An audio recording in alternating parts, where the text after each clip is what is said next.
Edinburgh's newest spot, Browns of Leith, has finally opened, and how exciting. The space is absolutely immaculate and is now home to Hayes, Chevrino's and Shrimp Wreck's second venue. I can't even tell you the atmosphere, you're going to have to go for yourself, but the background music, the lit candles, everything about it was just phenomenal. So if you do anything this weekend, go and check them out. How much do you need? 13 grand. It's inconceivable that Western industrial capitalism could run on another 500 or 1,000 years. It will not continue as it has. It will deteriorate under the pressure of resource scarcity.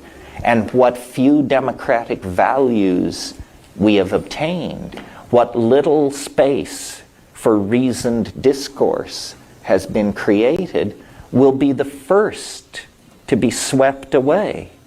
So it's very, very important that people take back their minds and that people analyze our dilemma in the context of the entire human story, from the descent onto the grassland to our potential destiny as citizens of the galaxy and the universe. We are at a critical turning point.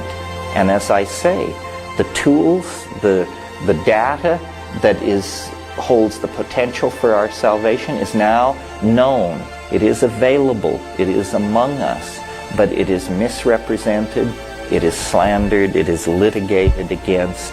And it's up to each one of us to relate to this situation in a fashion that will allow us to answer the question that will surely be put to us at some point in the future, which is, what did you do to help save the world?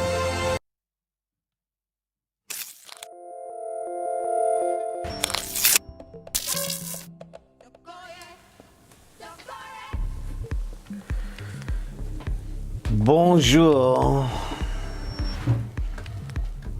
Welcome to What the X on a chilly, dull Friday morning from the capital. Now, let me just arrange myself. I've still not fixed my phone. I've still not fixed my phone, eh? Right then, well, it was a bit impromptu. How's everybody doing? A meager turnout thus far.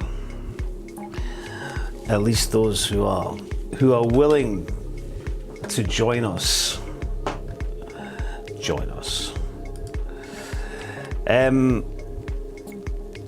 I thought that we would just have a wee meander this morning. There was a few things I thought I would maybe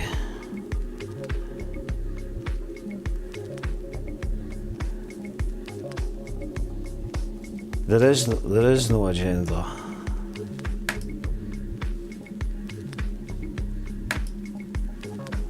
Wait a minute. What is the agenda today? There's no agenda. Graham Spears, is he still alive? What's he saying? Well, I need to go back to the following, because apparently they fixed that. Everybody knows. Good morning, Detroit. That's Stuart Cosgrove. Look, these guys have made a lot of money, eh? Their entire lives have just made loads of money saying the same thing. Rangers, Celtic, Motherwell, Kilmarnock. You get a good gig if you can get it, eh? Do you mind Graham Spears played the piano at the end of Scotsport about 150 years ago? Good morning, Detroit 67 book. My lawyer has asked me to invite you to withdraw the tawdry insinuation that I have had carnal relations with Martin O'Neill somewhere in the Forfar area. I await your response. Thank you. The banter. Oh, the banter. The witchy banter. You Ouija's. You're such tickets. You're such tickets, so you are. Madame Guy, morning to you. Arpignon, morning to you. Rona Whiffen. Aye. Support discontent. I see it's here in the support discontent. Why would you not support discontent? I mean, the amount of shite folk fling money at other things that folk think, why would you not fling money at me? Ken why. Let's not even go there. Anyway, aye, support discontent. By the end of this broadcast, I would like to see some support.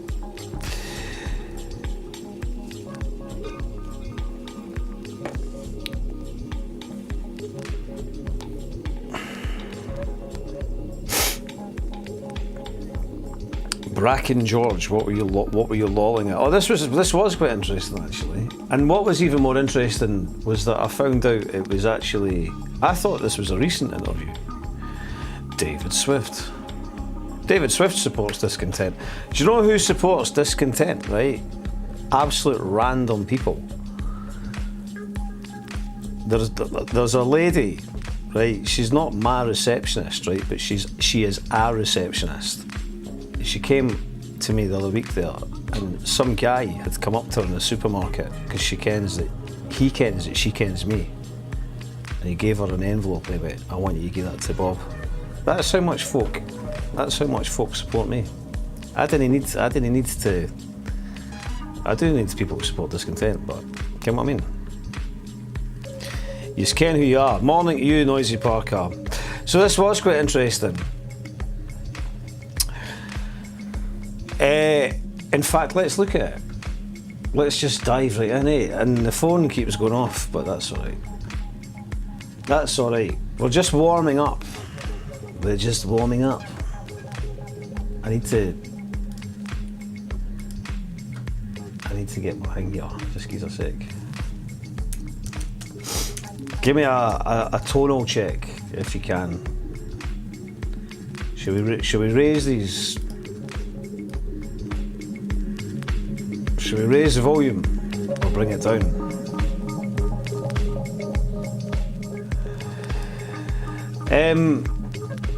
That should be working now. Let's see what Bobby Gillespie was saying, because I thought it was quite interesting. You're a threat to the... See, I think if you're a powerful artist, you're a threat to the government, you're a threat to big business, you're a threat to the power structure, because your art will question the power structure, your art will question the morality of a society that's as unequal as ours. In the 90s, I felt this is what was happening in Britain, that maybe we've just filled ourselves, we've bought into this whole drug culture, thinking that we're rebels, but really, there's nothing rebellious about it. We're just taking ourselves out of the picture. Where are the Pakistani... See, I think if you're... So, I thought that was quite interesting. Because most of these 90s fetishists are fakes and narcissists and drug-addled bullshitters. I know that firsthand. And when it's come... I think what's happened is when we've reached this period now of complete and utter immorality, wanton inhumanity. Thank you very much, whoever that was. When we've reached this point of utter cultural debasement, never have the 90s neoliberal culture merchants been more exposed for their fraudulence.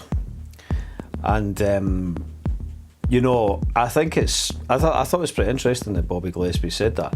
What I thought was actually a wee bit more interesting still, which is actually, I don't know Bobby Gillespie, big rock star, you know, Primal Scream, important band,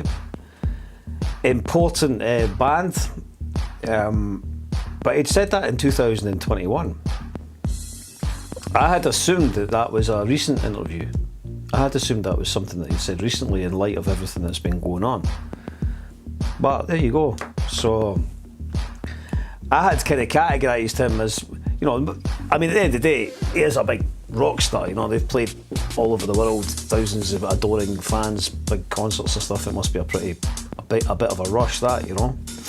But and I think he's always had, you know, he seemed to pitch on the side of the underdog, and he's had solid. Well, for one, you know, he seems to have solid politics to one extent or another. But and I know that he has been supportive of Palestine, which in the greater scheme of things, for those that could have used their platforms, you know, he's one of the ones that has. So many others haven't. But I thought it was quite interesting, pretty honest. But wait, we have as no less than we would expect on What the X. Sovereign Scott has said,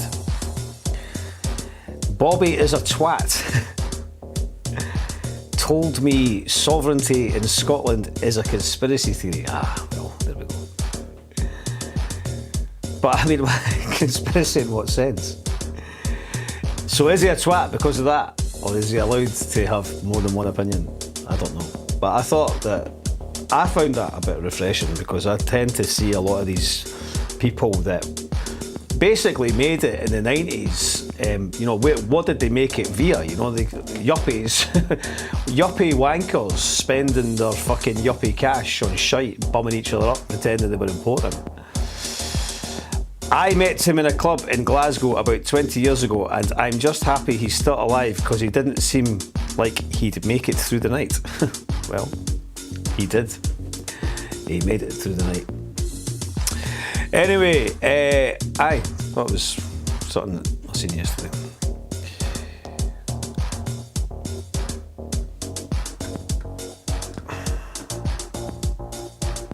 We're just having a gentle introduction this morning, right? No high expectations.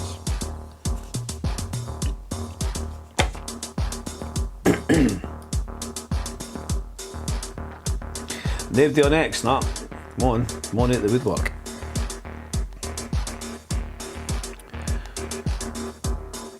We'll get to Galloway in a minute. I'm looking forward to getting to Galloway. I'd salute George more if he had the indefatigability to accept his baldness. Is he totally bald?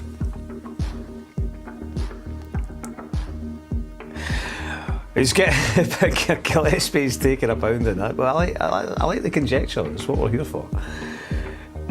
Is moving on up not currently being used in an energy advert, not to mention his vile treatment of Denise Johnson and Duffy. I think that Duffy was the keyboard player, was he? And Denise Johnson, I think there was a bit of suspect treatment of Denise Johnson.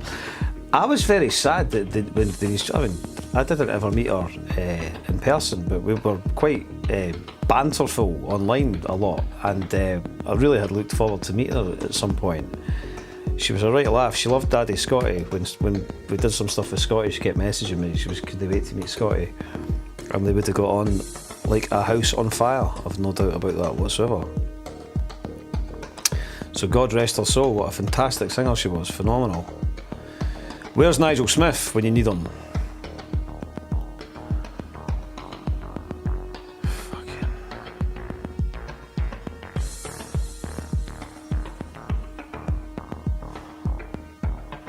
Well, where is it? Where is the Scottish city?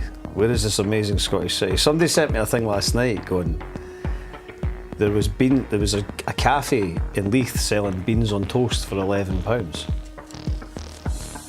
Is that alright? Is it alright to sell beans on toast for 11 quid? I don't care.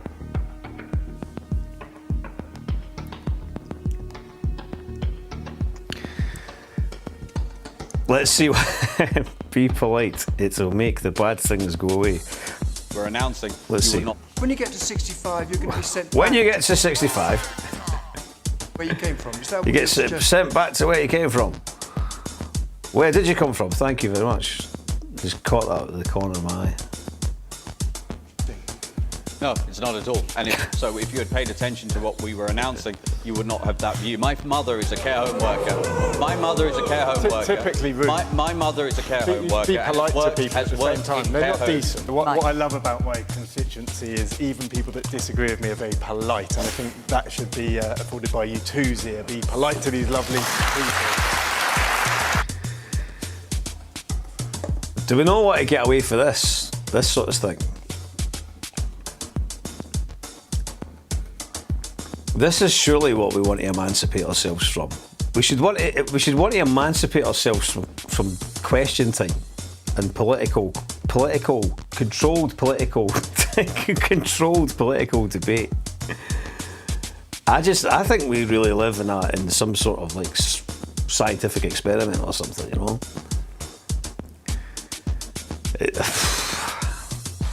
By the way, whoever ordered a t-shirt, I'll post that out today. I do apologise. I've had an extremely busy week.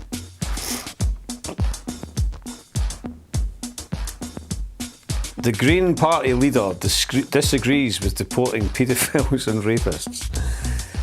Stick to acting. We don't need that sort of extremist ideology.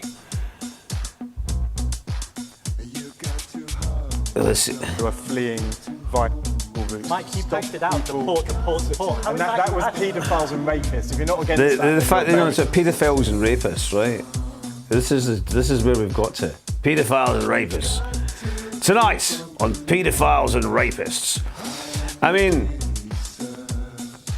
what? Mike Tapp tweets. Who's Mike Tapp? How come? Like, I mean, this is the optics of going like if you didn't know, right, you've got to click. Now this is the thing with the political class, right? If you look at Mike Tapp's profile, I've never fucking heard of Mike Tapp in my life, right? But Mike Tapp tweets, right? Is it a parody account? No, but he looks like a Tory, right? I mean, any other time you'd have been like, right, who's this Tory cunt?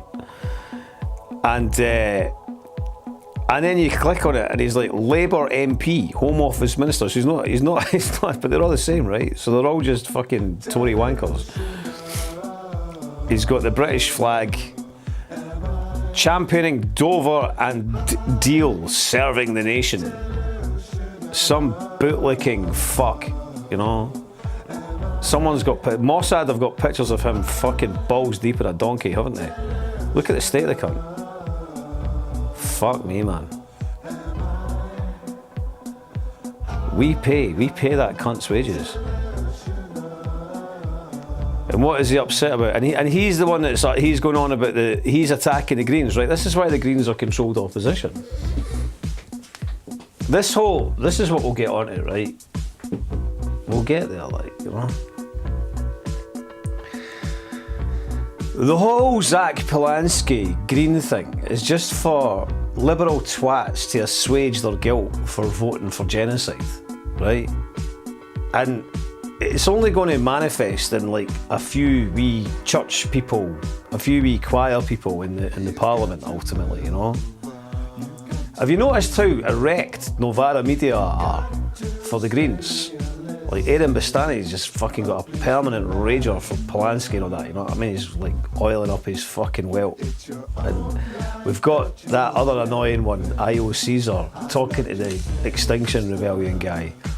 I mean, it's like, they're shameless, but they've built these media profiles, so they're not exactly going to abandon them, are they? They're not exactly going to go, oh, Ken, what, actually?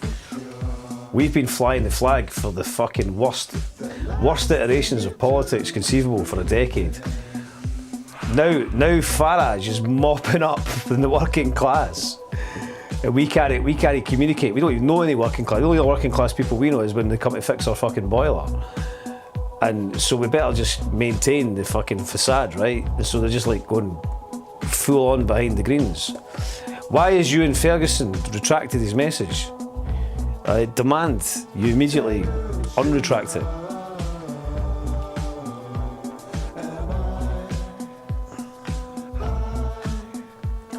If you've just joined us on YouTube, respect yourself. Should I stop swearing? Should I stop swearing altogether? Sometimes I swear, and I didn't really mean it, like, particularly, like, viciously, but some people get upset. Should I be more polite? What do you think?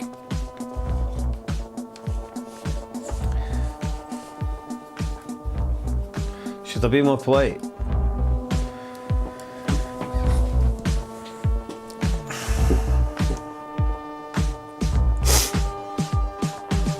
What is he saying? Like, what is Mike Tap Tweets saying?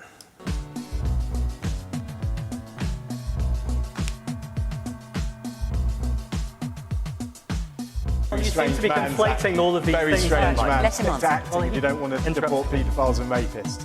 So it is really important that we have that compassion to bring people over here who are genuine asylum seekers, who are fleeing violence and war.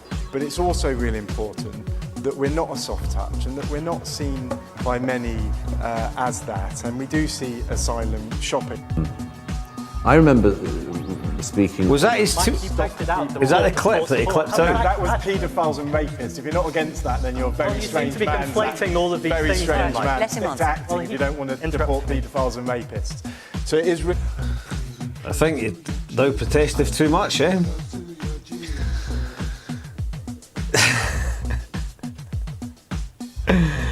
Right.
You just know that's an AI video, don't you? You just, this is AI, so you can have to just this AI video, like, listen to it.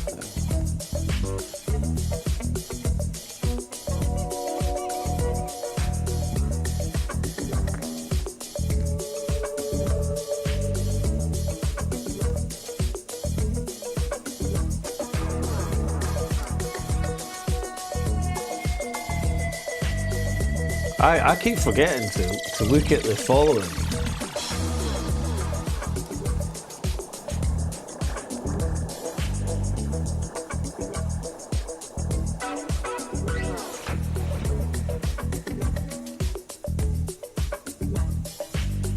How do I do it again? Following.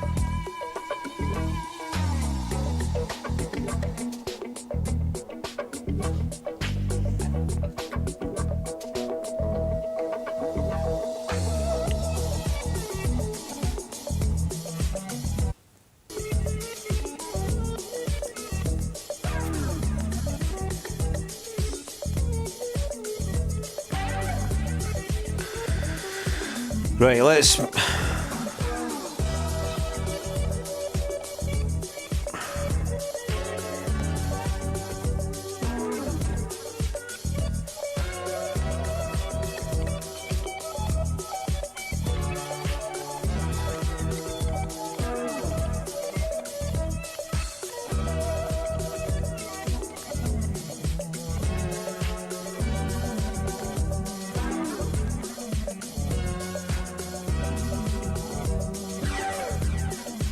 following myself apparently. Right, let's look at the Galloway thing, because I wanted to look at this. I'll put my bookmarks. I'll put some bookmarks in. Yeah, I wanted to look at that.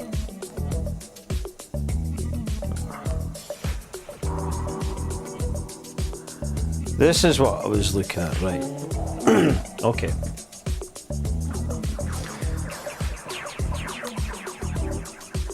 So I take a wee, what time is it?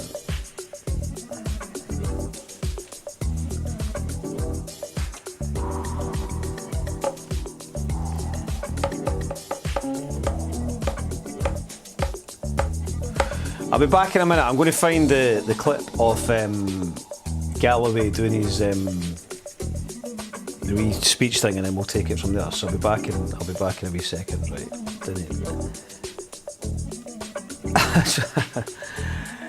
If he is or isn't, it doesn't matter. I've not got a Scooby what I'm going to say, but I'll be saying something. I'll be back in just a minute. Didn't go anywhere. Release the Epstein files, set the secrets free. It's the Epstein files playset. Crack open classified folders, spin audio evidence, and shred like a pro. Find the truth or cover it up. The choice is up to you.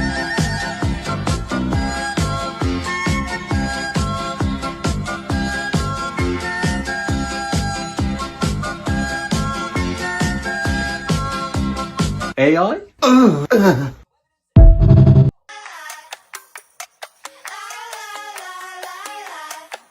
The back of the stand in the heart of the drop, where there's too many guys try to rise to the top. I'm escaping the cave, swinging just like I'm David the Beast. Like sling this bars like a rock. Look to the sky for a miracle, I'm safe. Get the bird's eye view, gonna get me good amazed. No, my watch just a wand and the one that I praise. Never trust in myself, cause it's better with the faith. Came so far and I've been so blessed. I'm free for the chains and the weight in my chest. Graft too much and I can't get a rest at all. But it's better than me sitting at a desk, running for the gate like I'm waiting for a flight. Covered with the wings, so I'm never gonna waste time. Run it as a must, I was running for the bus. I've been waiting for the king like I'm waiting for the baseline bars. See, as a Scottish person, I will forever stand by and say to my chest that Glasgow should be the capital city of Scotland. If you've been hiding under a rock, Edinburgh is the capital city of Scotland. Now, Edinburgh, architecturally speaking, I can't say architecturally, I can't say architecture, I can't say it, it's beautiful. Stunning, right? It's got a castle, it's beautiful. I love going up to Edinburgh, I really, really do. But that's all it is. It's all face. It's all face. The people up there, let's not talk about it. Glasgow, on the other hand, cream of the crop. The real people, that is where it's at. It might not be the best looking city in the world, right? But it's full of character. Great, amazing people. And I will forever stand by that Glasgow should be the capital city. Cue everybody saying, not should they? Glasgow should be the capital of Scotland. Glasgow should be the capital of Scotland. This has been trending all over my FYP, but let me tell you my POV as an Edinburgh girlie, because that needs to be told. First of all, people make Glasgow. People make Glasgow. Take it how you want to take it, but people make Glasgow. There are so many comments and videos of people saying that Edinburgh are full of posh people. What's wrong about being posh? And if you're seeing us as posh, then what are you seeing yourselves as? What are you seeing yourselves as? I'm gonna let that one sink in for a minute. Like, what did we do to you guys? Are we suddenly getting all this hate? Like, what did we do? Let's talk about the accent as well. The Edinburgh accent is different from the Glaswegian accent. People tend to think that when you're from Edinburgh and you sound a bit more English, that you're not from Edinburgh, but it's not the case. It's a different accent. The Glaswegian accent is a lot more stronger compared to the Edinburgh accent, but then again, it depends what part of Edinburgh you are from. There are some parts of Edinburgh that are really, really stronger in their Scottish accent compared to other parts. That's just how Edinburgh is. Listen, let's be real here. There are places in Edinburgh, not to name and shame, but there are places in Edinburgh you walk down the street, you are going to hear ra-ta-ta-ta. And there's also places in Glasgow that you're going to hear people sound like they're from England. I don't know, places maybe like the West End. I feel like though, like if I was walking in Glasgow, I could say hi to anyone and they would say hi back to me. In Edinburgh, we are friendly, but I just don't think we're as friendly compared to Glaswegians. Edinburgh has a castle right in the middle of the city. Like, how amazing is that? Glasgow has a statue of a horse, the cone its head and its tail. Like I said before, the people make Glasgow. The people did that. Edinburgh is the capital of Scotland. Edinburgh will forever be the capital of Scotland, and Edinburgh deserves to be the capital of Scotland. Case closed. That's the tea for today. Hiya. If you've got a small shop or business in Edinburgh, have a look at your mail at the non-domestic rating revaluation letter for next year that they just sent through, it's just jumped up from about 4.5 grand to 7.5 grand, which is fine. We'll still be below the threshold of 12 grand, but that's jumped up by a massive percentage. The threshold has not went up at all for rates relief. So if that keeps happening for the next few years, we're all fucked. Like most of the shops on this street will shut. And I'd imagine it's the same across the city. So if you got one, there's an email address at the bottom of the letter. Email them, ask them why they've done it, tell them it'll put you out of business. We need to do something, because that'll fuck everybody over. In the next 3 years we'll all be paying rates and most of us will have to shut down.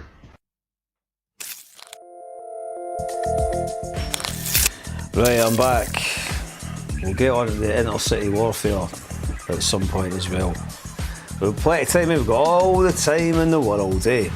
Right, I found old Georgie boy. Let's get toward into the Galloway question, because it's bothered me, and I never really thought why it would.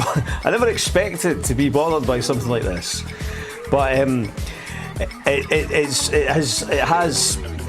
got there. It's got under my skin, and I was like, do you know what? I'm going to fucking talk about this now. Why not? You know what I mean? I've got too many other things to get on with, so I might as well use my time here to talk about it. Right. So I'll pause this a second. I think it's Sean Johnson or the late great Andrew Weatherall. Wait a wee second. Right. So here he is. Right. What's he saying? Right. That threat. They killed the thing that Jeremy worked so hard to create. They killed it. It's no longer Jeremy Corbyn's party.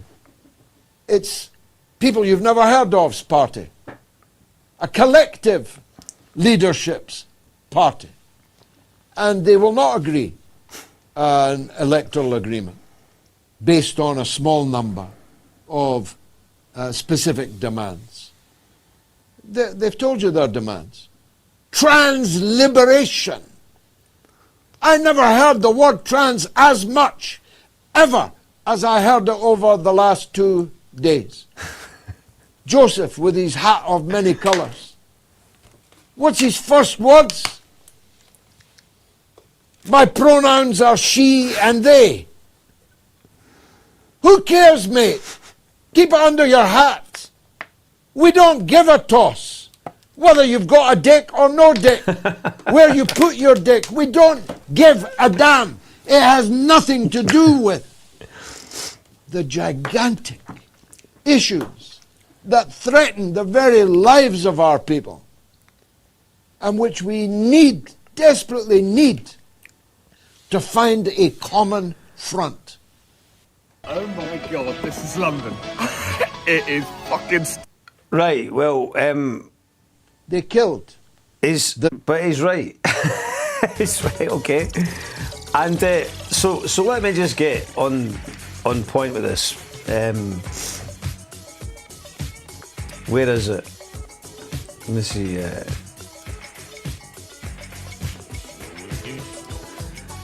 No, that one.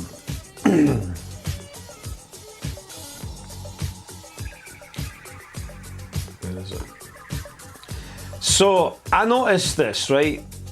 I noticed that, in fact, it's been going on for a while, right? Occasionally, I have retweeted something that George Galloway did or said, or I said, you know, because primarily over this period, over the last 2 years, where we've been witness to this utterly horrific descent into barbarity. George Galloway has at times appeared across the media maelstrom and said things that I've become aware of or conscious of that I thought were pertinent or correct or interesting or you know, the right thing to say. There's no justice. We live in a bankrupt society, in a cultural perversion, And I don't think we really are in a position to be particularly fussy about which person is saying what, you know, so long as they're saying the right thing now at any given time. But feel free to feel free to interject if you wish, you know. But maybe did I cut the comments by mistake on the X? I think maybe that's what somebody messaged me. Could they comment? But the thing is, where's what am I looking for here? Where is it?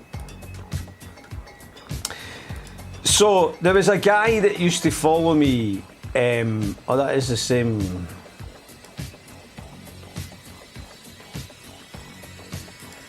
There's a guy that used to follow me.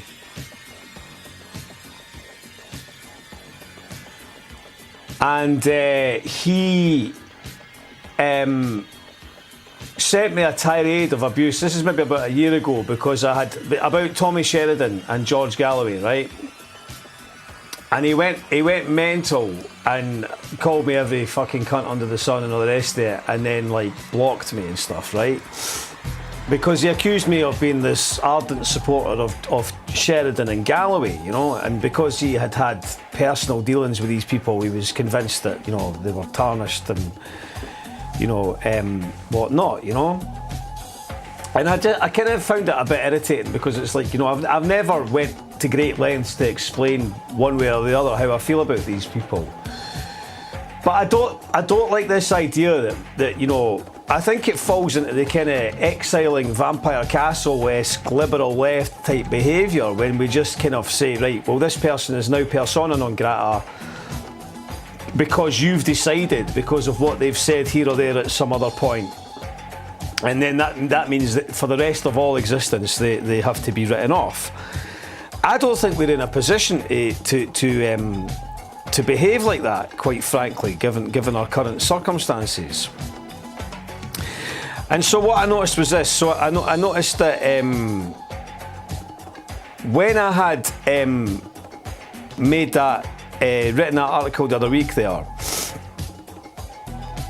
about the liberal left, I've never had so many people get wide with me or you know, come at me across all social media platforms. But the main one was Facebook, which I don't use Facebook really.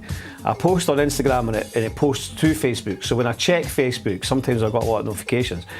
And there's a whole bunch of people there, you know, because Galloway had endorsed the article that I'd written, and they were just basically going at me about this guy, this terrible person, George Galloway. Beldam says here, he's been consistently correct on the Middle East. Right now, this is how I see it as well. We have basically had the normalisation of murder. The normalisation we've watched. You know, the abhorrent. I have said it continually. What is it? You know, I'm just some guy here. You know, I don't have much reach, but what has occurred in Gaza is a blight on humanity. It's a disgust and affront to existence. And it's been normalised, and it's been normalised by our neoliberal political class. It's been brushed over.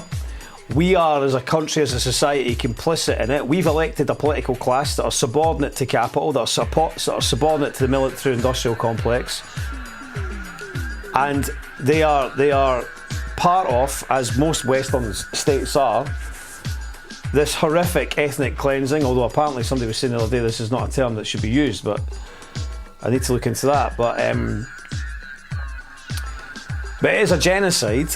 And it's incomprehensible, it's inconceivable. The murder, the incessant destruction of innocent lives, and the brutality of it, the destruction of an entire society and civilization. They're now starving, they're now dying of disease, they're still ravaged by famine and hunger. And we're also subject to this perverted PR campaign by the Zionists and the Zionist state that seems to have its finger in everybody's fucking arsehole. Little puppets, you know. Anyway, and then you've got people like Galloway, right, who has used his platform and his profile to continually rail against this demonic, evil regime. And then as a result of that as well, he was arrested, wasn't he? And his wife was traumatised. I think he's actually, I say what, the Xile, he's out of the country. Okay, so he's out of the country. And then you have middle-class liberals like Mike Small, who despise everything about Galloway and dismiss everything that Galloway does and says. It doesn't matter what Galloway thinks, it doesn't matter what he says about Gaza, it doesn't matter what he says about Palestine, it doesn't matter about his willingness to put himself on the line. I don't watch Galloway's broadcast. I see the clips of it occasionally, but I know that a lot of people do, and he's got a wide viewership. Okay, so presenting this side of the argument with a reasonably large platform as he has, I think is a pretty reasonable thing. I think that's something to be commended. So here is Mike Small. Mike, you'll notice Mike Small. Now, Mike, you've got to realise Mike Small is an apparatchik of the Scottish establishment of the neoliberal Scottish state, the SNP.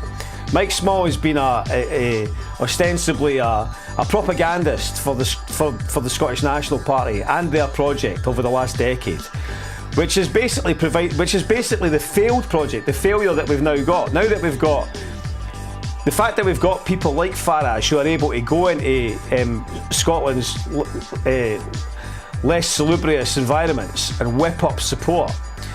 It's middle-class liberals, bourgeois liberals like Mike Small, that are part of that failure. They've propagandised this exceptionalist concept of Scotland. Their class prejudice that's baked into their DNA. They're snobs.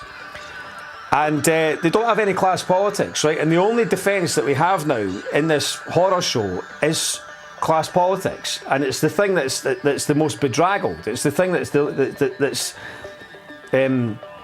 least energised political movement. And it's the political movement that we need in order to fight this. But these people are part of the problem. Galloway has got this party, right? The Workers' Party. And the Workers' Party is, these middle-class liberals, the bourgeois liberals who are sucking off Zach Polanski and touting the Your Party stuff and that, they slag off the Workers' Party thing. But the Workers' Party have made the most concise, logical and rational statements about what's required in our current battlefield relative to capital, from what I've seen. This Polanski, these bourgeois liberals are going around saying that it's exactly the same thing that we've seen over the last decade. These identitarians are calling themselves socialists. They wouldn't know socialism if it ran them over. But they call themselves socialists, because it makes them feel better. That's what the Green Party is. The Green Party is a place for Labour Party supporters, for middle-class liberals to assuage their guilt about the fact that they've brought a party to power that are going to barcode us with digital ID and that have basically been utterly complicit with the genocide. So now they're going to assuage their guilt by, some of them are going to depart to the Green Party and a few others will go to this broken machine of the Your Party thing. Both of which essentially could look very much like controlled opposition. Neither of these organisations are a threat to the British establishment or to the British state in any way whatsoever. But I thought it was quite interesting, right? Because I thought when I saw Mike Small once again, like Mike will take continual pop shots at Galloway, and in the past I probably wouldn't have paid much attention to it because Galloway is somebody who is full of. I mean, Walt Whitman famously said, "So I contradict myself. So what?" Somebody as incredible as Walt Whitman says that, is worth reflecting on. So Galloway, okay, is a man of grand contradictions. And he has said some pretty bizarre things, right? He praised Saddam Hussein. I think he may have been a supporter of Assad, I think, in some capacity or other. He was also, I remember, he was a bit. He was chummy with Farage at some point, which I think is not the best person. Another Farage, obviously, is just a craven opportunist, establishment opportunist. But then you have to look at it from the other side, okay? And you go, well, what has Galloway done, right? And if you think about it, I was like, well, what has Galloway done? And what's Galloway's contribution to politics and culture compared to you, Mr. kind of snivelling little fucking crawler of the Scottish bourgeois establishment, performative oppositional force, you know? Who just, what Mike does is he just, if he doesn't want to, if something's not convenient for his narrative, he just omits it. The one that bothered me the most was when he just omitted the whole thing about the rain scandal, because that's all his pals. These triple-barreled kind of artist people that get all their funding for Creative Scotland, they're all his mates and that. He kens all these people, so he never mentioned it. He never mentioned it. And the people that he associates with who did mention it, they essentially elevated that lassie to sort of the cultural credibility of Pasolini, which was laughable, you know. It's just another embarrassing example of Creative Scotland, you know, feathering their nests of their class contemporaries and their favoured little establishment mouthpieces, you know. He was into Baathism as a strand of socialism. Anyway, so, but then you got, this is where I'm kind of getting to, right? So you're going like, right, well, for all of the things that Galloway might have done that's Raj, dressing up in a leotard and that whole business, right? You're going, well, where are we at in a state of society, right? You've got a rapist and a fascist, racist, mentalist in the White House. You've got a cokehead criminal, corrupt BAM in Ukraine, right? Again, who Mike seems to think is a great guy or whatever, you know? Right behind Zelensky. Mike wants the war to continue. Mike wants the war in Ukraine to continue. Sorry, how many men have been lost in Ukraine, right? The same forces are conspiring towards a war in Europe. And what are they going to give us? They're going to give us Zach Polanski. What, Zach Polanski is going to stop the British state going to war against Russia? I didn't think so somehow. But I thought, well, let's look at... you're going like, so 20 years ago or whatever it was, right? You're going, 20 years ago, it must be now, right? Where is he? I should have found a better image quality than this. But this was like, mind they went up to the alleged ties to the Saddam Senate. Hussein. Though it's been quoted to many, many times, continue to oppose the war. You went on, you had Saddam and the Middle East payments. It's somewhat short, pursuant to listing your name in parentheses, and one between understanding stamp dated one is simply made of. Where's he talking? What another official holder. He's not talking here. Please, as of today, Mr. I am not now. Here we go. We will be using a timing system today, Mr. Galloway. We could have 10 minutes for opening statement. If you need more time, we'll certainly accommodate that, and you may proceed. Senator, I am not now, nor have I ever been, an oil trader, and neither has anyone on my behalf. I have never seen a barrel of oil, owned one, bought one, sold one, and neither has anybody on my behalf. Now, I know that standards have slipped over the last few years in Washington, but for a lawyer, you're remarkably cavalier with any idea of justice. I'm here today, but last week, you already found me guilty. You traduced my name around the world without ever having asked me a single question, without ever having contacted me, without ever having written to me or telephoned me, without any contact with me whatsoever. And you call that justice. Now, I want to deal with the pages that relate to me in this dossier, and I want to point out areas where there are, let's be charitable and say, errors. And then I want to put this in the context that I believe it ought to be. Right, well, we know it goes on for ages, right? It's a classic moment, right? But you got to say, right? I don't know where you were all those years ago. I don't know where you were all those years ago. I got the wrong one here. I don't know where you were, right? But I remember watching that. And I think that Galloway earned a lot of points, right, for going up into the Senate and giving them at both barrels, right? And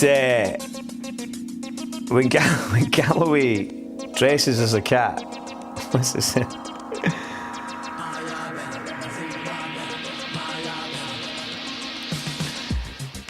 Around 8 out of 10 of my mates born in a scheme, not got a pot to piss in, are now making the argument for reform, all previously Labour or SNP. If false promises can get you a vote, then we're fucked, right?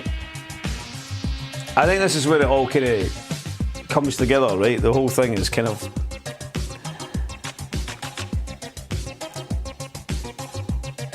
I like Galloway, but add climate denial to his long list of problems.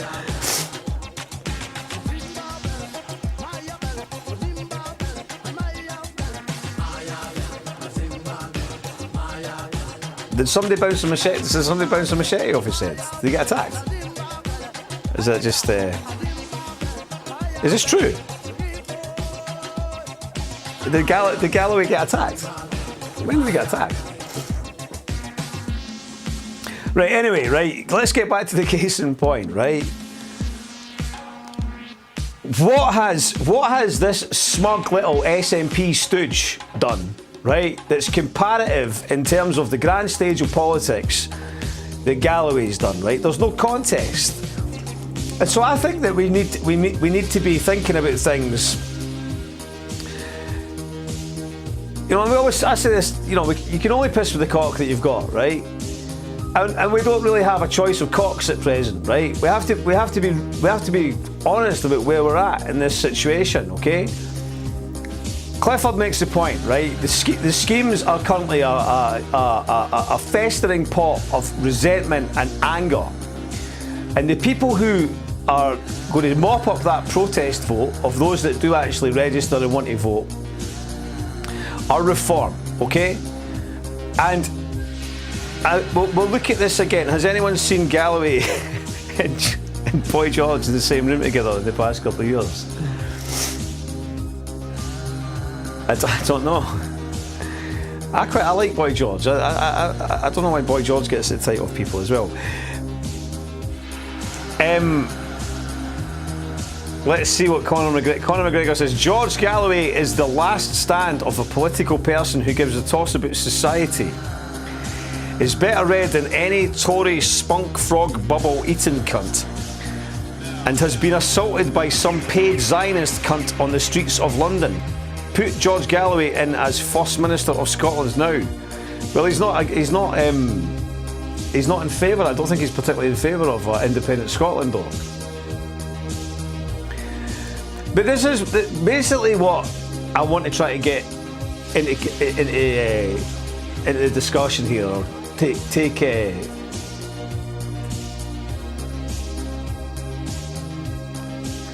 basically what I'm trying to sort of say is the smug liberal condescension towards Galloway, right, is justified by what? What is it that these middle class liberals and their snooty attitudes are bringing to the table right now? What is it that they're doing? Because they don't have a platform, they're hyper competitive, they're not interested in actually, they fetishize things that are redundant. He's changed his tune on, and he's a brilliant speaker and has always been a thorn in the side of the establishment. He has some questionable acquaintances though. He was all over Jimmy Savile like a tramp on chips. on Celebrity Big Brother.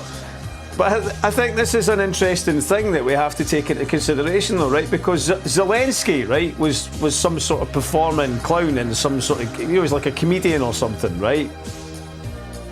And I've been saying forever, I've been saying for at least a decade or more, you know, we are post-politics. And I think that's the sort of contradiction that we have to wrestle with, is like, we can't have it both ways. There's an explosion, and I think it's healthy. There's an explosion online, especially on Instagram, of political theorists and theory. Right now, I love political theory, and I think anything that's insightful into capital and capital consciousness, as I would call it, or psycho-capital consciousness, and the way that capitalism is taken hostage of our entire existence, and the way that it influences us and capitalist relations. I've said many times, I find capitalism to be possibly the most interesting subject in existence, because it is an ever rewarding inquiry. It motivates and influences every nuance. It stimulates the atoms. You know, it's absolutely mental what it is. But it's also this utterly demonic, destructive force. And we need some type of political defence against that. And what we don't have any political defence against that. And it goes back to that whole notion of Malcolm X's notion of the fox and the liberal, you know. And that's what people like Small are, you know. These are people, performative people who virtuously anoint themselves as being somehow, they see themselves as morally superior. But they don't have any support. Somebody like Small doesn't have the reach or the ability to communicate in the same way as somebody like Galloway does, but they just dismiss out of hand. But right now at this point in time, it's like Galloway is speaking up for the most oppressed people on the planet, and he's doing it regularly, and he's doing it well, from what I've seen.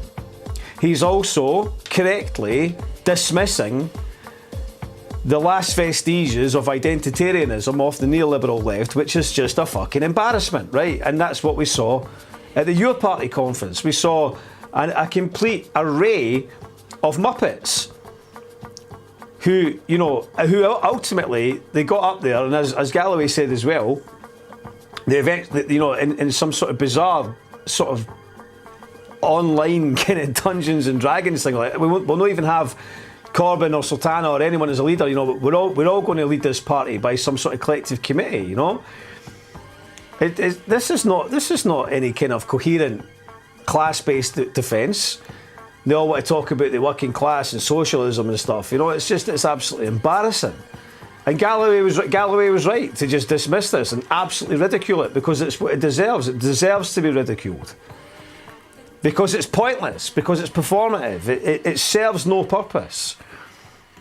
Similarly with this Zach Polanski thing. Think Galloway has changed his tune on independence? You think so?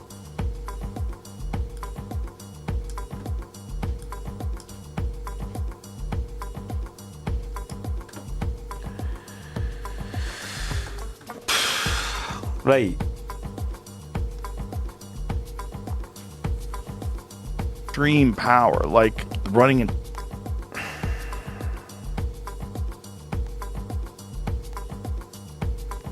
Brett, I think your sweaters are fucking stupid.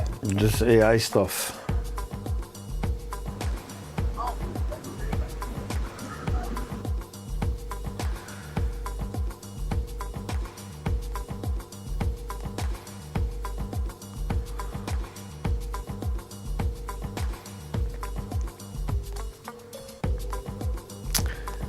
What is going to happen? It's absolutely wild. Oh yeah, that was what I wanted to look at as For well. the first time. This is what I wanted to look at.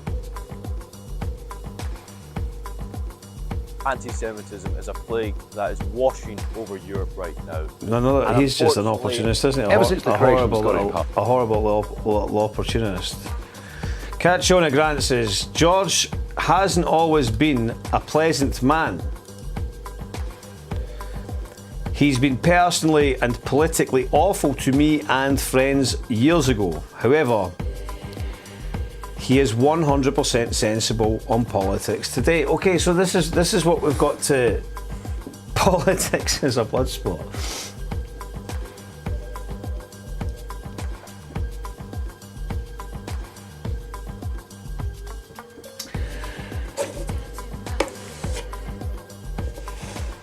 I think that we need to sort of take a moment, right? I actually think we need to take a wee moment, right? Because I think we live in a state of a current paradigm of extreme denialism. There's a refusal to acknowledge and accept the reality of our circumstances, I think, you know. When these PMC neoliberals came to power after the COVID thing and all the rest of it, and you know, I was saying, as many others were, I know that I was saying, you know, watch how authoritarian these cats are. Watch how utterly assimilate to authority they are. In fact, how enthusiastic they are for it. And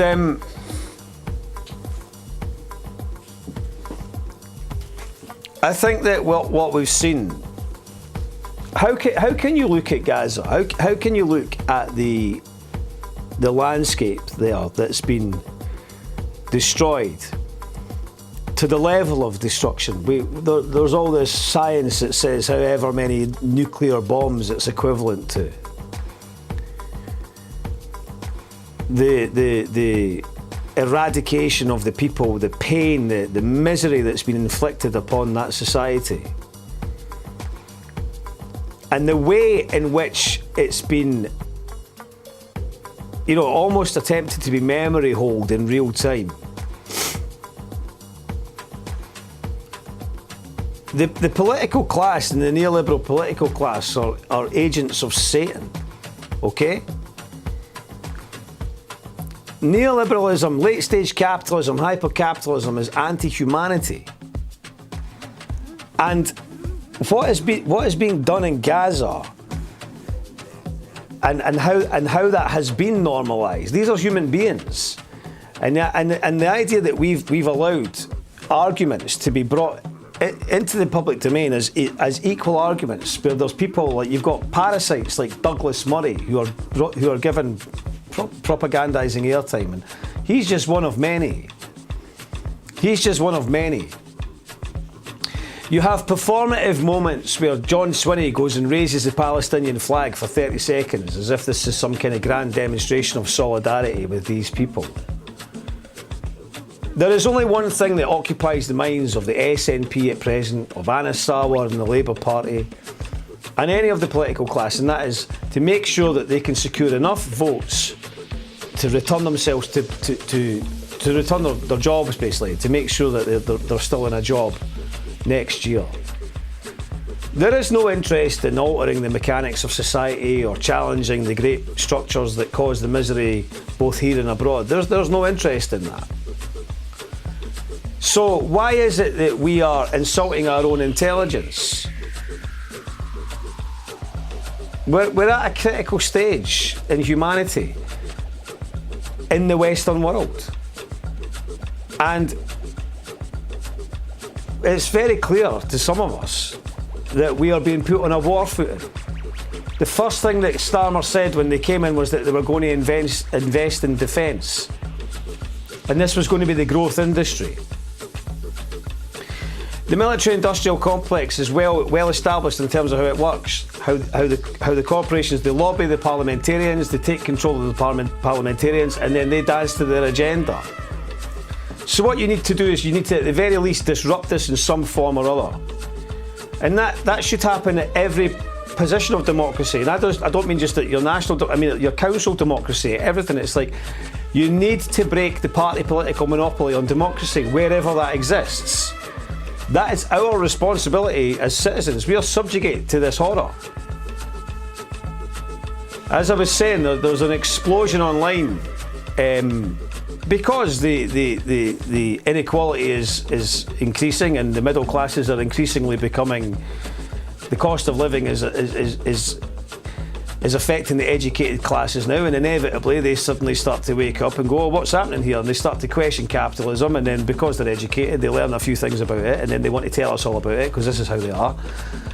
Suddenly they've learned something, and they're the ones that want to tell us about it and how they want it to be. They think that they want to tell us how to fix it and all the rest of it, which kind of is doubly insulting to the working class, who many of whom are perfectly aware of their relationship to capital. But fundamentally, that's what class consciousness is. It's that awareness, that realisation, and from that, that's your starting point. That's where the spark gets lit, and from that, everything else follows. But when Nigel Farage or an entity like Reform or somewhere moves in to mop up working class resentment, that's not a manifestation of class consciousness. I noticed Lisa McKenzie, or someone who I think occasionally says things that are fantastic and says other things I just think, I don't know how you come to that conclusion. She said she didn't believe the Palestinian cause had anything to do with the British class system. I don't understand that. Class politics is class politics. Capitalism is capitalism. It's all related. It's all relative. But I feel that we're in a situation where neoliberal leftism is a failed project. It's completely failed. And so these people that want to continue to attempt to present this as a viable solution or as a viable defence against the forces of darkness that are facing us are frauds. They're lying. You know, they're either involved in a deceit with themselves, or they're conscious of the deceit that they're involved in for the rest of us. And I find this a bit disturbing, because apparently these people are supposed to be intelligent and educated.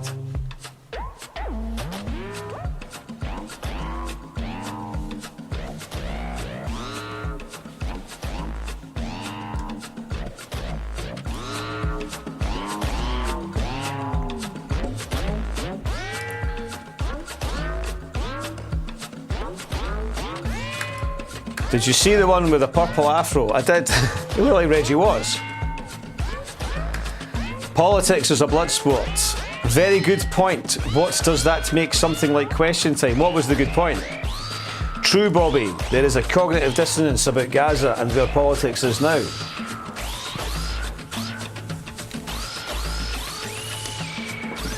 Some of the most insightful people I know have the least amount of formal education.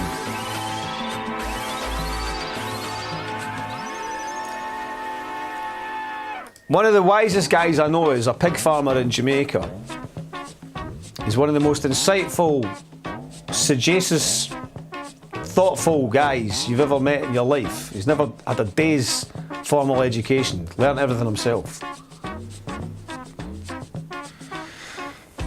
He is right on lots of things and wrong on others, or what I perceived to be right and wrong. The wrongs don't undo the rights, just as the rights don't cancel out the wrongs. He's human.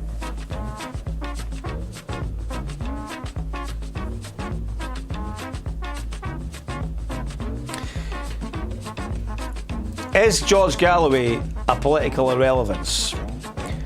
If George Galloway is a political irrelevance, then what is Mike Small, an apparatchik of the Scottish Neoliberal Party? A snooty bourgeois liberal who, what is he offering us? What's he saying? Vote for the SNP? Why? What are they going to do? What have they done?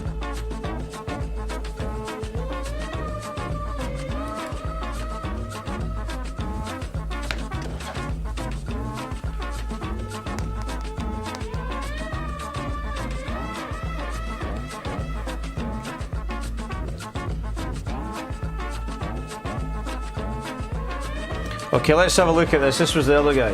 What's he saying? And I'm going to be advocating. Thank you.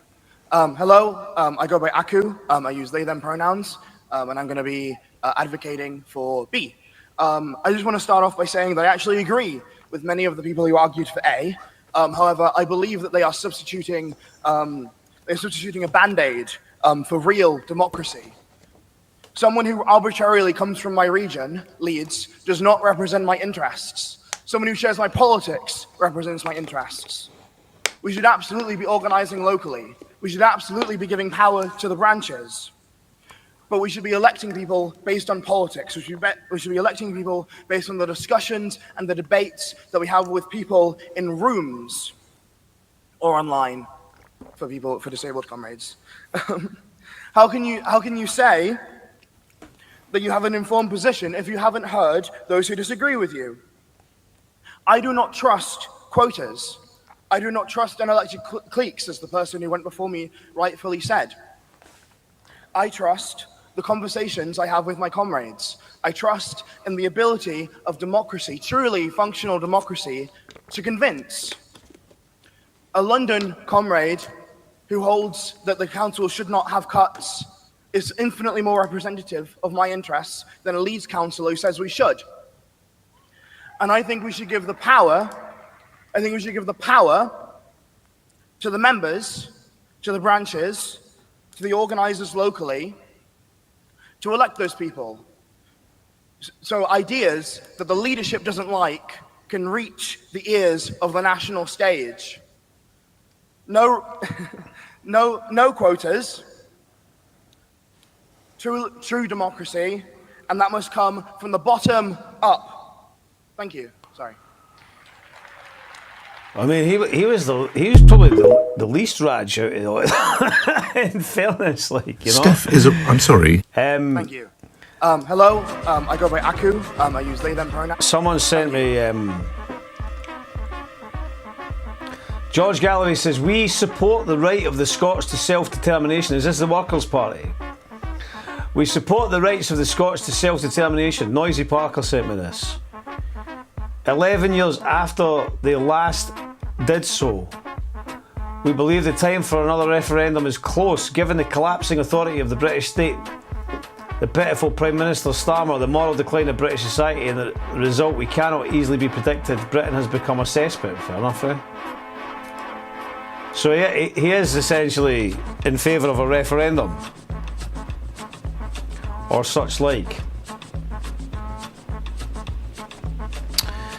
Well, I've retweeted that.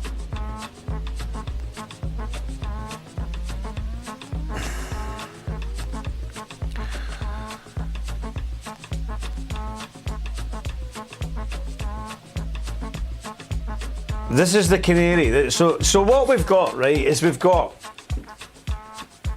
Oh yeah, that's what we'll go back and look at this, right? Where is it again? Here's another thing that's bothering me, right? A lot of things bother me. I quite liked Scott Fitzpatrick's... One's been run by Labour and run by the SNP. Frog-faced Both are completely unconcerned about immigration levels coming into the UK and coming into Scotland. Indeed, they've both been incredibly relaxed about those that come in the back of lorries. Right, so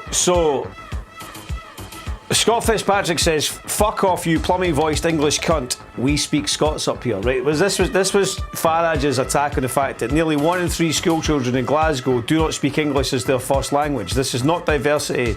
This is culture smashing. It takes a certain amount of audacious fucking bollocks from Farage to be saying that, given what he actually is a manifestation and a representation of, right? That goes without saying, okay? However, I think that there is something that has to be... I was in the Calton yesterday. I was in Glasgow. And I was doing a bit of filming for somebody. And there's a lot of problems there, obviously. And I was speaking to locals, and I was speaking to people firsthand who were talking about their experiences of their area, the failure that they feel that the political class have failed them. And there are real tensions, there are real tensions, and these tensions are being exploited. But you do have this situation where obviously there's a massive hysteria around refugees in England, and we've got a different policy up here. So they are bringing a lot more refugees and immigrants, and I presume they're asylum seekers or otherwise, up into Scotland. And they're putting them into areas that are already struggling for resources and services and whatnot. And this can't really be ignored. I noticed Fletcher of Saltoun had said something. What did he say? He said this. He said, Scotland's political class, politicians, Civic Scotland, third sector, profiteers, seem really determined to encourage support for reform by making verboten any discussion in the public square about the impact of asylum policy on Glasgow, particularly its poorest parts. And this is essentially the case, that if you are going to question this, if you're going to say anything about it, you're a racist. You're a bigot, you're a xenophobe, you're a racist. That's dangerous. That's not sensible. That's not a sensible approach to this situation. So the political class are making a problem for themselves here, which the right are going to exploit, because the right have already started to make significant gains in these communities, in these areas. Okay?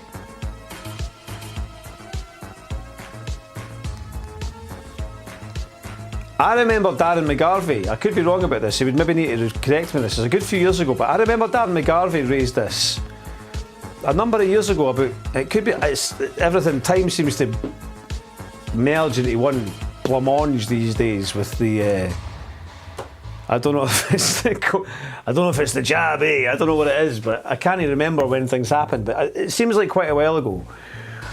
And I remember Darren McGarvey, as far as I remember, he was one of the first people to sort of raise this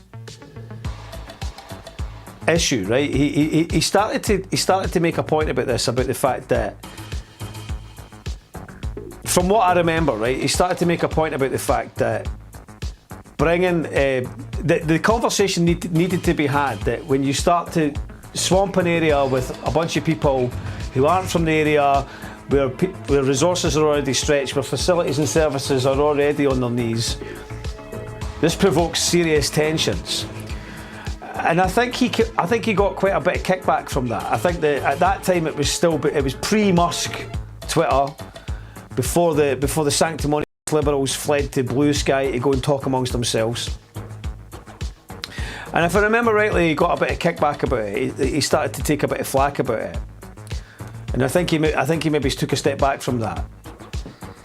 I would need to check that. But if I recall, in my mind, he was one of the first people to start to make that point. And I could be wrong. Somebody might want to correct me if I'm wrong. But I sensed that he got a bit of heat from that, and he was like, "Oh fuck this," and he kind of took a bit of a step back from it. But now what we're seeing is the failure of this. Glasgow has the highest percentage in the country, I heard, asylum seekers per capita. They don't seem to be on a rush to put these families up in B&Bs in the leafy suburbs of Bearsden, and this is kind of the point that I'm trying to get to. Not everything is comfortable and easy to deal with, right? Not everything is just like, not everything is going to work when you just try to gloss over it with the righteous moral position on things, okay? Because there's that classic video, that Wido video where the guy's going around one of the protests. It's like an SWP protest, and they've all got flags and banners that say refugees are welcome here and all this kind of stuff. And time again, he asks them. He says, like, "Well, would you take a refugee in? Would you take somebody in?" And they're like, "Oh, no, I don't have the room," or "I don't." And it becomes this kind of like, rather uncomfortable watch, because, these people are espousing a position. Now, obviously, it's a bit of a straw man, right? Because the idea that individuals themselves are supposed to like take in a refugee to their home or something is a bit silly. Because there's a political point in there somewhere. But it does expose the contradictions of middle-class liberals. It's very easy for people who have got a nice back garden and, you know, front garden and whatever, a nice place, you know, to go and like, oh, this is how it should be, and we'll all go out and we'll protest because the far right are coming and all the rest of it. But they are not the ones that are dealing with the problems that other areas and other demographics are dealing with. And this is the hypocrisy of liberals.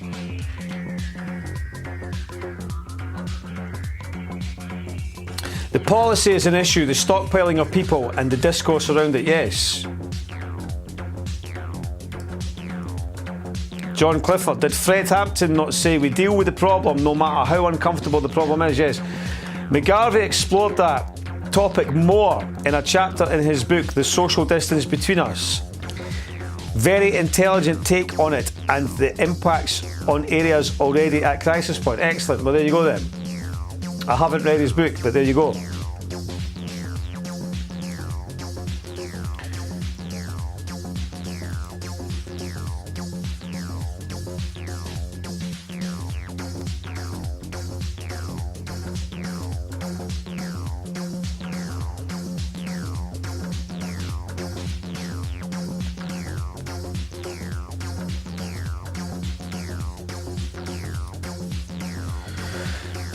So what is going to happen? And that's right, that's what I wanted to, in light of that as well, I thought I wanted to touch on this thing, because this again, the same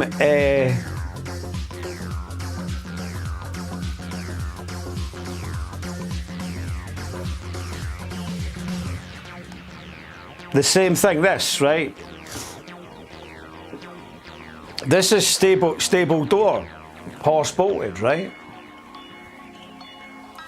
This is the unions. The unions have failed, okay? They're like, oh, we better do something, right? We're together against the far right. Well, this is the problem, isn't it? Because liberals would say, if you're in the Colton or if you're in a part of Glasgow that your area's been in a state of managed decline or deprivation, you can't get a doctor's appointment, you're experiencing the cost of living, your house is in a state of disrepair and all the rest of it, the council are failing you, the society is failing you, there's resentment everywhere. And if you voice some kind of issue that you've got a concern about a whole bunch of people being moved into the area that you don't know where they're from, or they're asylum seekers or something, they're not getting, exactly as this person says, they're not getting moved into Bears Den or whatever, right? And if you have an opinion about that that's contrary to the position of the middle class liberals, you're a racist, you're a bigot, you're a xenophobe. You are a member of the far right. So what is this together against the far right? Is the far right people in these areas who are uncomfortable or as Anne-Marie Ward would say, that the middle classes would say they're just not educated enough? This is where we have a problem.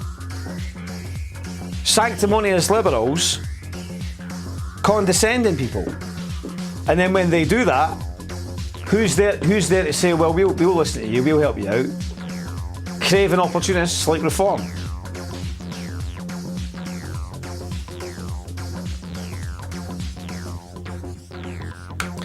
There's that graffiti down at Seafield opposite McDonald's from the 80s about imported labour while there are 500,000 unemployed Scots. This is another great point as well. I think Jim Slavin made this point. I may have... I think this performative together against the far right, I wouldn't want anything to do with that.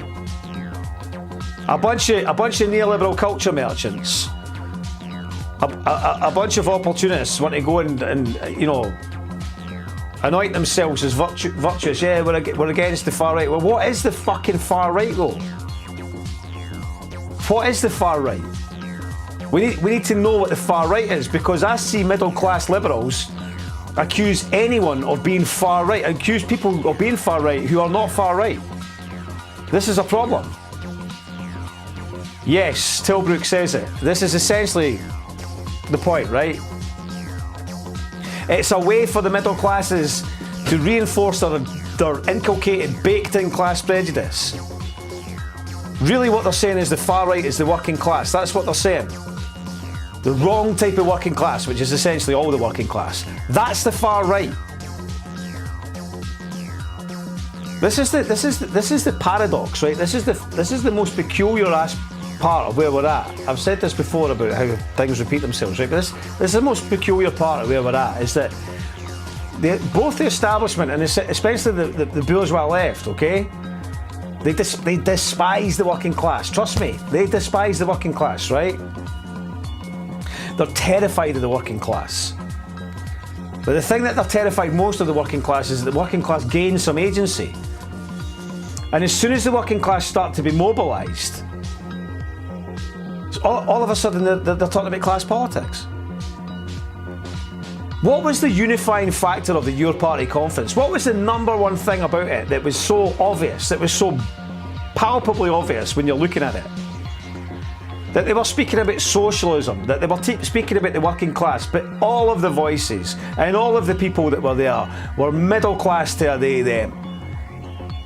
We don't need bourgeois liberals leading the working class. Bourgeois liberals need to take a back seat and go, come on, we made a cunt of this. And you need working class people who are class conscious, who understand capitalist relations, who understand how to inform and educate, being supported and recognised. It's like that's who you need to be making a movement around. Not a bunch of pronoun identitarians. It's just insult people. But the proof will be in the pudding, because who's going to be the winners in this situation? We know the answers.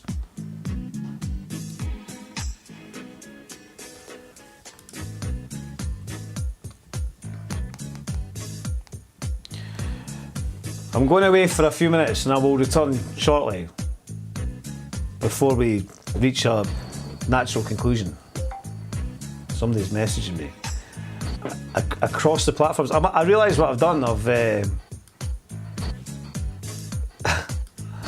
What have you done? Done something. I'll be back in a minute.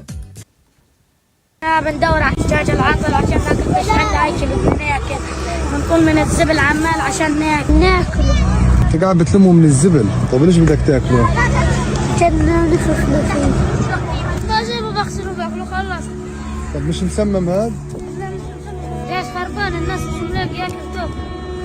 راح قاعد تقول دجاج خربان عشان تاكله. الناس قاعدة تاخذ دجاج من الزبالة عشان تاكله. ما حاش مصاري عشان تروح تشتري دجاج. قاعد تاخذ دجاج عن الزبالة. يا معلم بعد هذا.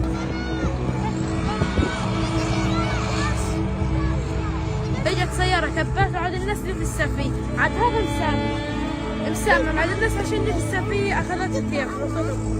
الولاد عمال بدوروا عليه عشان ياكلوا. We need to stop leaving culture in the hands of cokehead yuppies if we want an accurate representation of our time. Okay, there has never been a bigger dissonance between the middle class curators and the working class creators, right? That our representation of the culture, despite never having this much access to one another in all of fucking human history, is so unbelievably fucking inaccurate. I don't know how anyone is okay with this. And I thought everyone was meant to be fucking autistic and, you know, you can recognize patterns, but clearly fucking not. Every single generation has their Warholian purveyors of fucking culture, right? Andy Warhol's legacy lives on, where people whose only discernible creative talent is the ways in which they manipulate and extract the fucking culture end up becoming the figureheads, spokespersons, and references for said culture. And this cycle keeps happening again and again and again and again. And this is just pissing me off. It's just pissing me off. These people have no fucking idea what the fuck they're talking about, because genuinely everything they hear is hearsay. Whatever the fuck they think is cool is just hearsay. They are not in our spaces. They are not at the function. They are not conversing with us, right? Like, these people don't fuck with the culture for what it is. It is an appropriation and a rendition and a misunderstanding, if anything. Like, it's fucking crazy, right, that the people who have monopolized culture and we are willingly letting them, because they are going to be the references for history. Never in your fucking life have you heard of history from the POV of the working class or the people at the hands of said culture, the people creating it. It's the people who got to enjoy the benefits of it, right, who were able to aestheticize it, that you hear about history and culture from, okay? And I think with the fact that we ain't slaves no more, and like, you know, we're not fucking peasants with a fucking life expectancy of 22, like we are, you know, doing all right for ourselves, all things considered. I think we can refocus our energy on preserving and documenting culture as accurately as we can, because these institutions will not, okay? We can't keep relying on fucking publications like ID and Days and The Face to accurately fucking talk about whatever the fuck is going on, because according to them, right, the emblem of 2020, whatever the fuck the 2020s is gonna be Addison Rae. I'm being dead ass, like, guys, if that wasn't enough to scare you into documenting everything that you do and making a point of it, show the world for what it is, I don't know what the fuck will. Glasgow, crime is a bad. If you've got a penny, where you get snagged? Fat low belly, rub your penny in your banknotes. Best keep it low, or else we're running through your back door, sniffing out them stash. What we brought their bags for, celebrate it later with some dirties on the dance floor. Baby, I'm a bad boy, it's what I've got the task for. Hook up on a raptor, twist the horn no rev and make it faster. See in my scheme, man, it was bandit country. Pals I grew up with, murder cunts with stabbing hurt ye. Acting chucky, we blades sharp enough to gut ye. Standard in my country, because I comfy. Glasgow, Glasgow City. She a bad bitch, I see Glasgow's pretty, but she got a past, you know Glasgow's gritty. She can get you stabbed up in Glasgow City. It's Glasgow, we're in Glasgow City. She a bad bitch, I see Glasgow's pretty, but she got a past, you know Glasgow's gritty. She can get you slashed up in Glasgow City.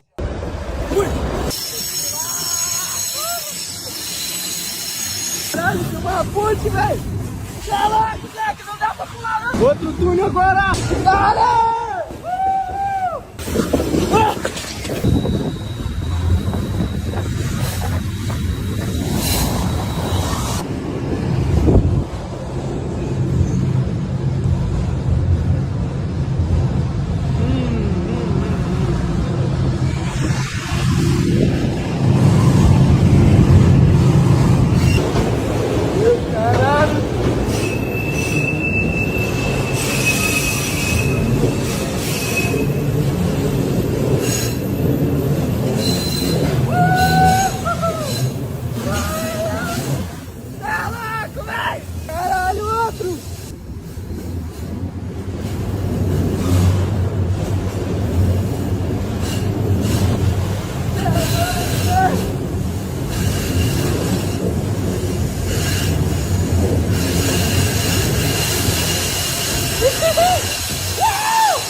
Right, there's still time to donate if you want to support Discontent, if you want to support What the X and my endeavours at independent broadcasting.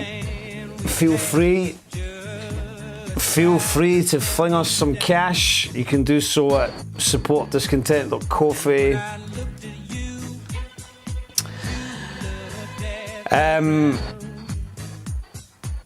So I'm not into the together with the far right thing. I mean, it's no doubt well-meaning,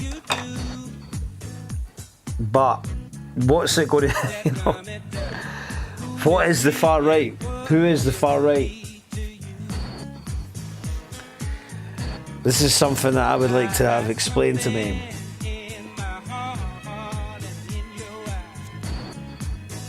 The Labour Party have been complicit in the genocide. So are they far right? Plenty of people who go on that march will have voted for the Labour Party. Like,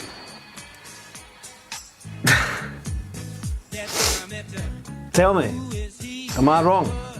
You know that thing when you're a kid, right? And someone takes their glasses off and their eyes look weird because you've only ever seen them with glasses on. Their eyes look weird in that. That's what's happened to me. I've got old and needed specs. It's like, fucking.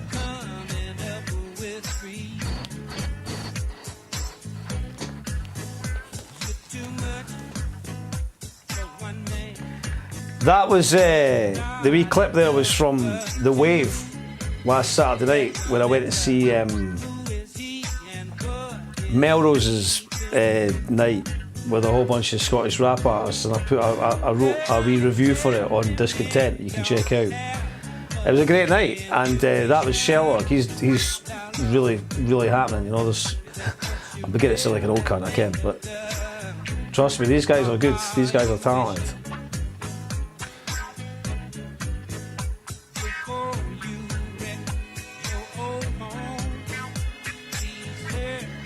Shall we have a should we have I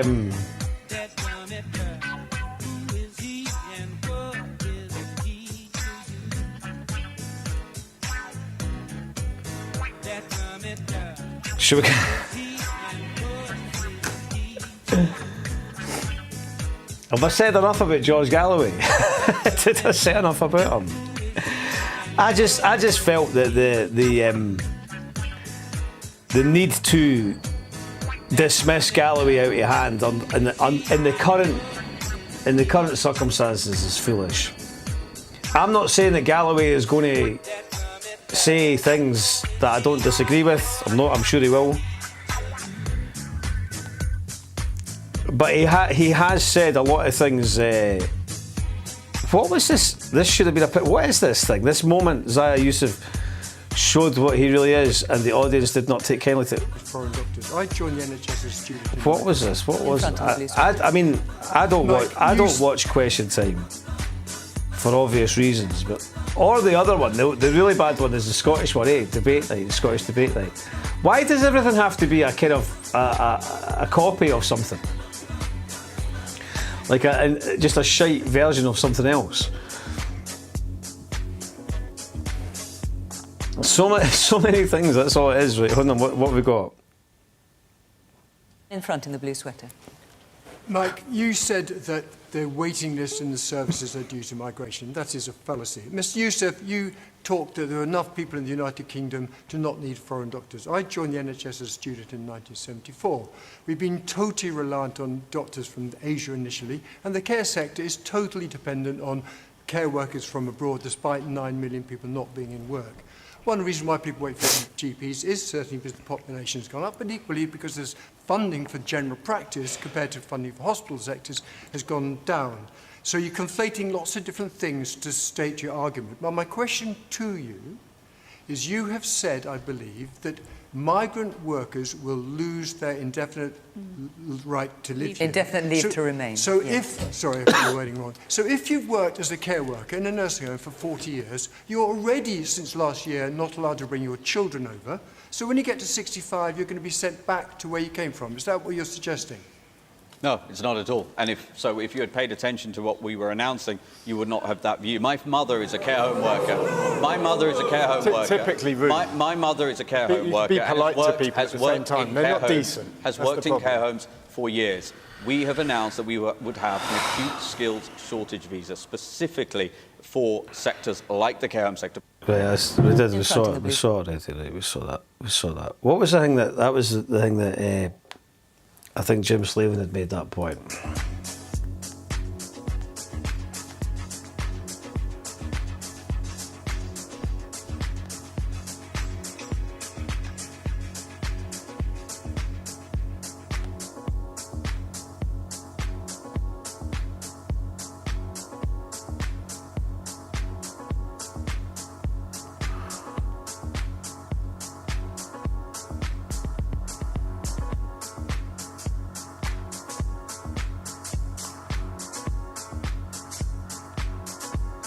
Okay.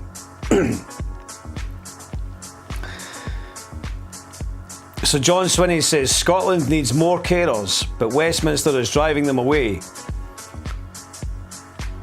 Labour's hostile immigration plans and their tax on jobs are hammering Scotland's social care sector. With the fresh start of independence,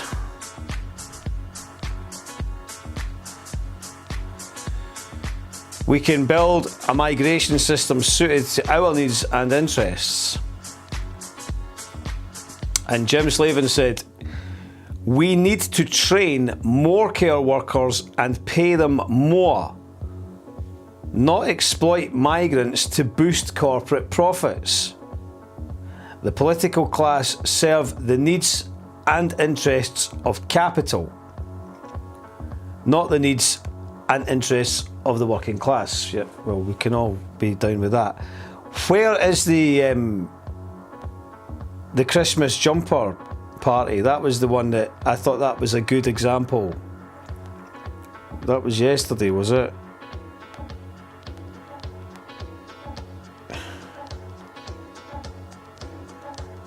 Can't stop.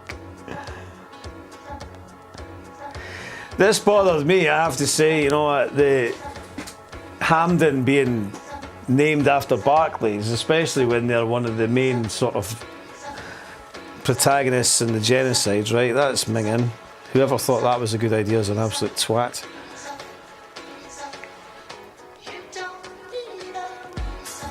Wait, where is it? Where's the... here it is, right?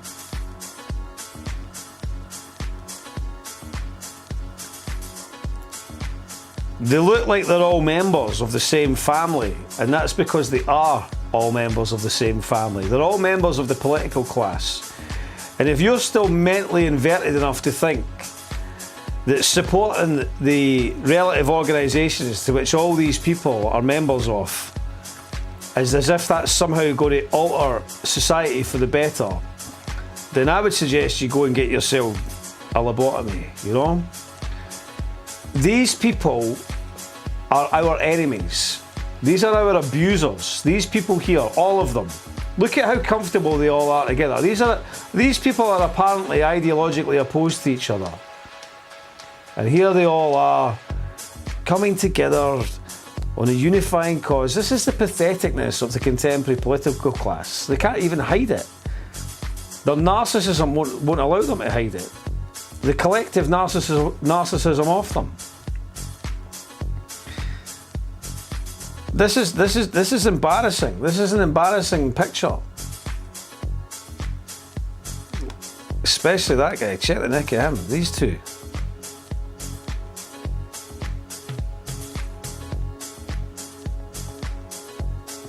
Come on, eh?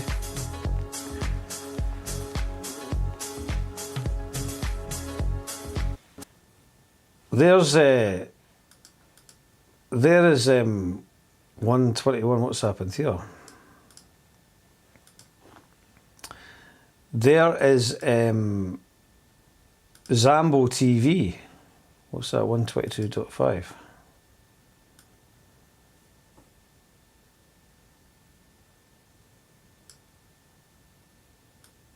I'll get that back for now.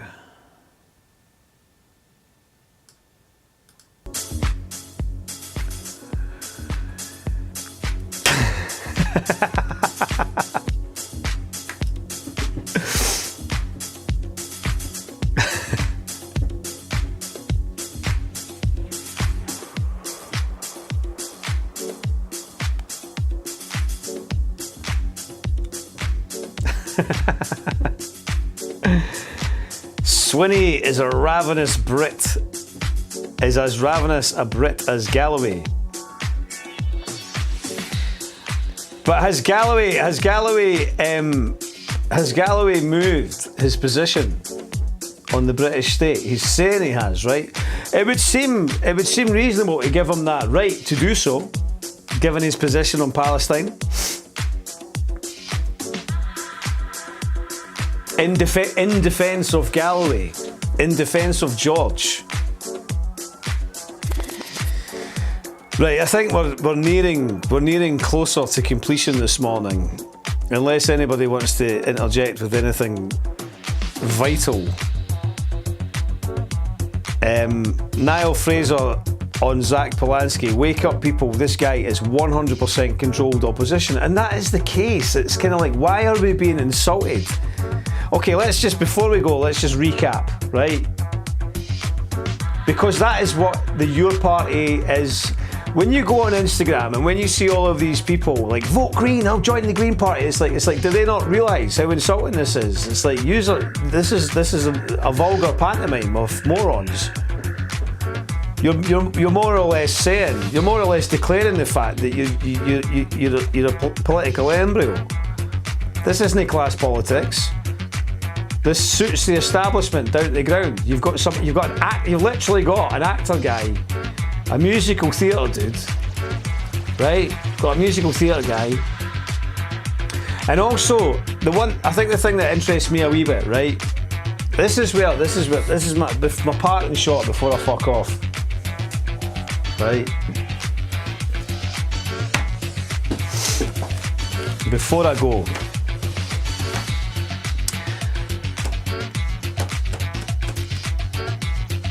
Colin Fox deserves a wee bit of, if we're going to rehabilitate George Galloway, right? If we're going to rehabilitate George Galloway on What the X, right, hold on. Right. Have you subscribed to Discontent? Have you supported Discontent? Have you bought me a coffee? Have you followed me on Instagram? Have you followed the YouTube channel? Have you followed discontent.wtf? Would you like to write an article for discontent.wtf? Please get in touch if you feel you've got something to say. Is there something that we should be paying attention to? Let us know. Are you aware of the level of industry and effort that has been put into this broadcast over the last year or so? Have you got the slightest conception of how much graft is involved? Are you a snide cunt that likes to fucking subtweet me and say manky things about me when you haven't done fuck all yourself? Why no fucking just give us a coffee then? You spent that much time looking at me, you fucking weirdos. Right? What's your problem? You want independent media, but you didn't want it like this. Well, you're getting it like this whether you like it or not. Because I'm going nowhere. Right? So, let's get to the point, right? If we're going to rehabilitate George Galloway on What the X, I think we should rehabilitate Colin Fox. Because Colin Fox has done nothing compared to what George Galloway's done in terms of being controversial. Colin Fox and the SSP set the tone. They put a bunch of socialists in the Scottish Parliament, right? And they changed the entire ideological makeup of the Scottish Parliament, right? All of the policies that the middle-class SNP exceptionalists spunk off over, right? Prescription charges, all this kind of stuff. They all came from the SSP. The SSP put a bunch of women in Parliament, working class women. We had actual socialists in the Scottish Parliament post-devolution, and Colin Fox's SSP did that. And tell me something, right? Do we or do we not still not have a Scottish Socialist Party in Scotland? Is the SSP still a thing? Does Colin Fox get his flags out and put them at the end of Princes Street, right? And wave his flags and ask for change, right? If we're going to rehabilitate George Galloway, why should we not rehabilitate the SSP, right? Why have you got Ellie Gomersall, or whoever they are, defecting from the Greens to the Your Party, and the other cat's defecting from the... Well, no, they went... Which was it? The other way around. They all went to the Your Party, right? What's wrong with the SSP? Why do you not go to the SSP? Why do you not lend your support to the SSP? Tommy Sheridan fucked the SSP, right? That's not he fucked, was it? Handcuffs and fucking whatever, right? But Tommy Sheridan fucked the SSP, right? But we're in a weird time, right? We're in the most fucked up time, right? We're in a really fucking serious time. So, if you're a socialist, right? See if there was an SSP candidate. If I was in my local area or whatever, if I had an SSP candidate and there wasn't an independent, I would have. It's there. It's a matter of simple solidarity. It's like, I would vote for the SSP candidate. I would vote for the SSP. Whatever you say about how that party was done over by the British establishment. Thank you very much, whoever has donated there. Whoever the SSP is, right? Or was, or whatever, right? They're still holding down a principled position of socialism. Why have you got these so-called socialists going to the Green Party? This bizarre, like, you know, Ross Greer's still covered in placenta. You know, this guy is an absolute ticket. These people are idiots. These people send people running into the arms of reform.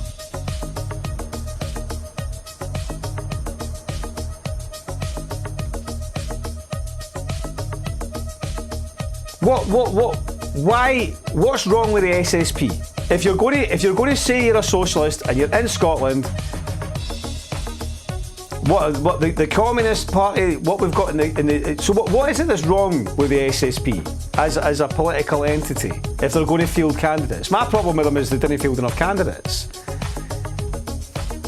They had a terrible result in that last by-election, wherever it was in Lanarkshire or something, right?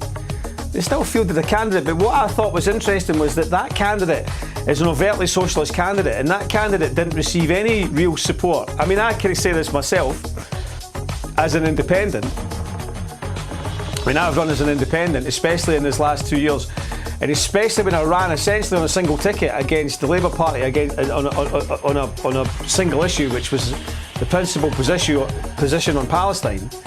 None of the people that go out there, and I went to the West End and I asked them all to come and support, none of them supported me, but none of them have actually went and put themselves into the electoral process. The only place that you can actually affect any changes on the ballot, the only place you can get any attention about your issues that you've got an issue with is on the ballot.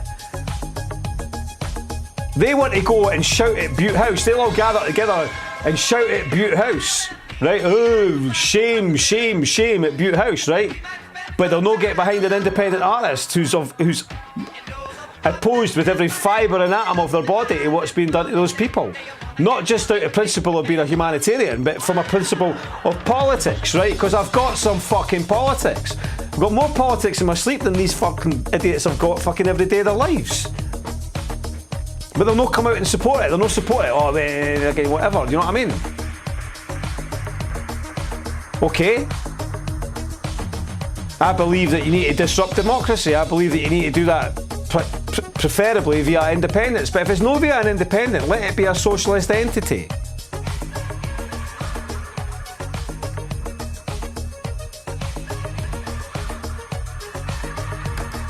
Fox is consistently up the east and speaking to people on the street. He deserves some credit for that. Colin Fox is a good speaker.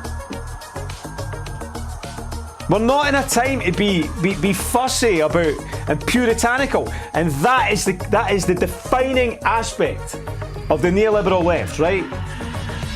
When I made that film about the Vampire Castle, the most seminal essay that's been written about the same neoliberal left, okay? Mike Small messaged me privately. He came on my YouTube page. He left smug comments. He left smart arse comments. Privately, then he was like, oh, maybe I should say something about your film and ask you a few questions. I was like, if you want to fucking say something about the film, say something about the film. Didn't he fucking come and ask me privately?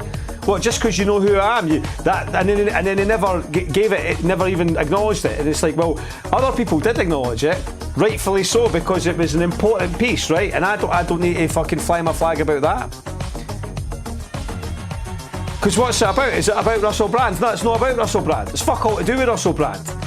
But they just want to make it about that because that allows them to it's about Russell Brand. It's a fuck all to do with Russell Brand. It's to do with you fucking snooty little middle class liberal bastard. That's who it's about. That's why they can't deal with it, right?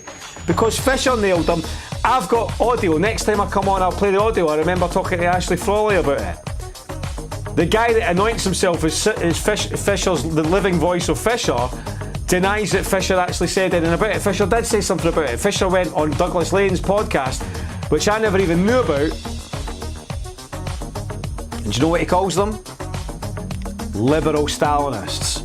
You cannot look at Fisher and say Fisher wrote the most seminal critique of capital with capitalist realism and then dismisses politics out of hand because it doesn't suit you. But that's what they do. Because they're deceitful, lying bastards.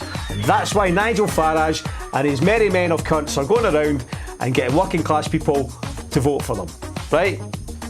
And that is the fucking be all and end all of everything. And I will try and get Colin Fox on the show. The issue is their skin. We'll get Colin Fox on the show.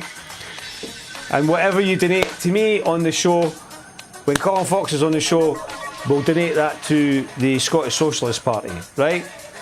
It has been a pleasure and an honour once again to have you all join me this morning. We've gone on longer than usual, which I think is quite good. There'll be more of this to come.